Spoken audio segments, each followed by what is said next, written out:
ഇത് axis Y എന്ന് പറഞ്ഞ ബ്രാൻഡിൻ്റെ dark spot correcting glow serum ആട്ടോ. ഇത് കൊറിയൻ ബ്രാൻഡാണ്. ഇത് പ്രധാനമായിട്ടും നമ്മുടെ ഫേസിലെ ഡാർക്ക് സ്പോട്ട് ക്ലിയർ ആക്കാൻ വേണ്ടിയിട്ടാണ് യൂസ് ചെയ്യുന്നത്. ഇതിൽ 5% നിയാസിനമൈഡ് ഉണ്ട്. ഈ നിയാസിനമൈഡാണ് നമ്മുടെ ഫേസിലെ ഡാർക്ക് സ്പോട്ട് ക്ലിയർ ചെയ്യാനും ഗ്രാജുവലി നമ്മുടെ സ്കിൻ ബ്രൈറ്റൻ ആകാനും സഹായിക്കുന്നത്. കൂടാതെ ഇത് നമ്മുടെ സ്കിന്നിനെ മോയ്സ്ചർ ചെയ്ത് നിലനിർത്താനും കൂടെ സഹായിക്കുന്നുണ്ട്.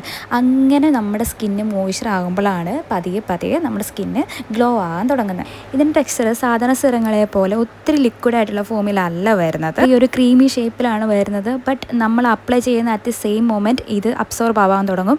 വിത്തിൻ ഒരു 1 മിനിറ്റ് അത് കംപ്ലീറ്റ്ലി അബ്സോർബ് ആവാൻ നമുക്ക് കാണാൻ പറ്റും. കൂടാതെ ചെറിയൊരു ഗ്ലോയും നമ്മുടെ ഫേസിൽ കാണാൻ പറ്റും. ഇത് ഓരോ സ്കിന്നിനെയും ബേസ് ചെയ്തിരിക്കും ഇതിൻ്റെ റിസൾട്ട് എന്ന് എനിക്ക് തോന്നുന്നു. ഞാൻ ഏതൊരു 2 വീക്സായി യൂസ് ചെയ്യുന്നു. എനിക്ക് നല്ല മാറ്റമുണ്ട്. ഇതെൻ്റെ ഒരു കൊളീഗ് എനിക്ക് റെക്കമെൻഡ് ചെയ്തിട്ട് ഞാനത് വാങ്ങിച്ചതാണ്. ബട്ട് ആ ഒരു കൊളീഗ് ഒരു വീക്ക് യൂസ് ചെയ്തപ്പോൾ നല്ല മാറ്റം ഉണ്ടെന്ന് പറഞ്ഞപ്പോൾ ട്രൈ ആക്കാൻ വേണ്ടി വാങ്ങിച്ചതാണ്. എനിക്ക് നല്ല റിസൾട്ട് കിട്ടി. നിങ്ങളൊന്ന് ട്രൈ ആക്കി നോക്ക്.